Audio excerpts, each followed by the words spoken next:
Alright, hello everyone. I'm here to make a video for Mgmt 332 for the final assignment video / paper PowerPoint presentation. Obviously I elected to make a video. I have a few talking points here that I'd like to go over during this video. There were three parts to the assignment. We were supposed to talk about what section of the course or the course material or book were relevant. Why did it spur your thinking or change your perspective, and how might you apply it to your personal life? So the first question, what course or what section of the course the book was relevant? I chose the portions of the course material that had to do with motivation theory. I think that really that was what stuck out to me the most. I try to, out of every course that I take here at St. Ambrose University, I try to take something tangible from it, whether it be a one concept or one paper that I wrote. I try to take one tangible concept from each class that I write or that I take here, and I try to save that project or a handout from it and a physical copy of that, hold on to that in a folder, and then some of those things I actually clip out and put on my desk in my workspace so that I can be reminded of them. So some of the things that had to do with motivation theory I definitely will be taking into my professional life. But as far as motivation theory goes, really the intrinsic and extrinsic rewards, learning the difference between those two, how some people are motivated by things internally and others are motivated by external things such as money, finances. I think we all know that some individuals just have a drive to do better because that's who they are. And some individuals definitely are motivated by money and external factors. The way that there were different theories explored was interesting to me. I've always had my own thoughts about what motivates people and why people come to work and why they do what they do, but it was interesting to get some names put on those concepts and get some rigidity, some boundaries placed on them. So we had the needs theory, so Maslow's hierarchy is the most familiar one. Equity theory, expectancy theory, goal setting theory, and then the self-determination theory for motivations. So the needs theory is, again, Maslow's hierarchy is the most noted one. The equity theory is that any perceived inequality will become a motivating factor, will become something that motivates a person. So if they feel they're being slighted in some way or they're not getting something that other people are, they're going to be motivated to try to work to get what that other person has. The expectancy theory was about developing, negotiating, and formulating the values. And then, of course, goal setting theory was about expectancy theory had three parts: will I be rewarded, can I accomplish the task, and do I value the reward? So there are three parts, obviously, to that expectancy theory. Goal setting theory was about developing, negotiating, and formalizing the goals, the state of the values.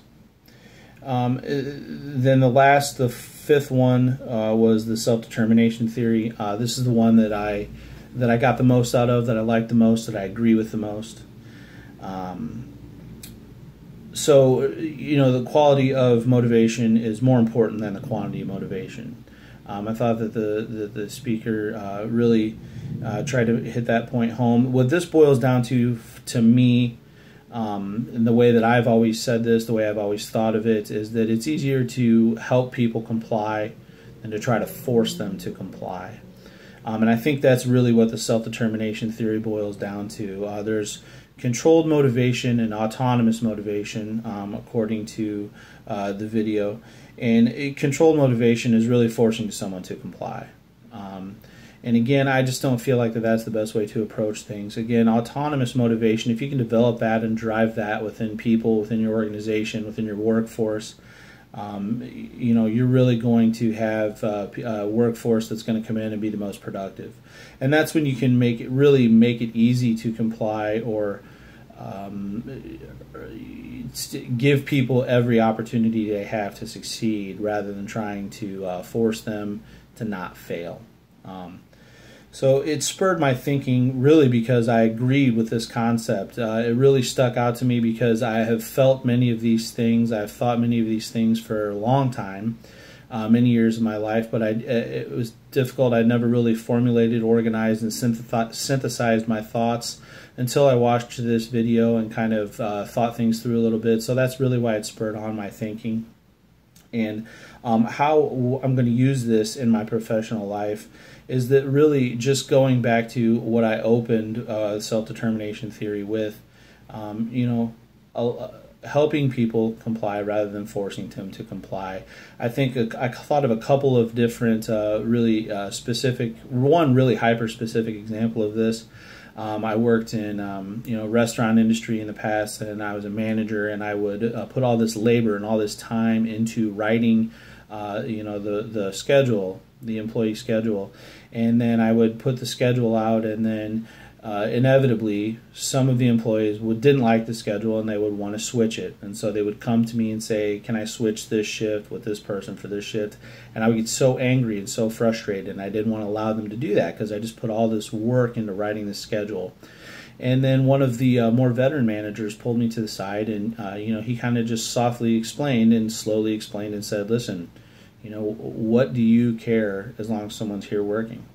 And if you can make these employees happier by allowing them to work the shifts that they want to work instead of trying to force them to work shifts they don't want to work, just so that you can feel a little bit more prideful about your work, you're going to have a lot better engagement. You're going to have a lot better workforce. And that really stuck with me.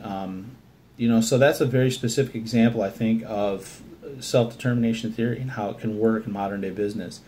I think the way that I'm doing things right now, the job that I'm in now, the one way that I can use this is by providing more content. So I have to do a lot of influencing without authority. That's very difficult, and so I can use this self-determination theory to do that. And one way is by providing content. So instead of just asking someone to run a successful, cohesive, logical, organized meeting, I can provide them with the structure, notes, and physical requirements to run said meeting. So, I can make sure that they have the correct meeting room blocked off. I can make sure that they have an agenda that I provide for them that will make it easier for them to run a cohesive meeting instead of just relying on them to do that.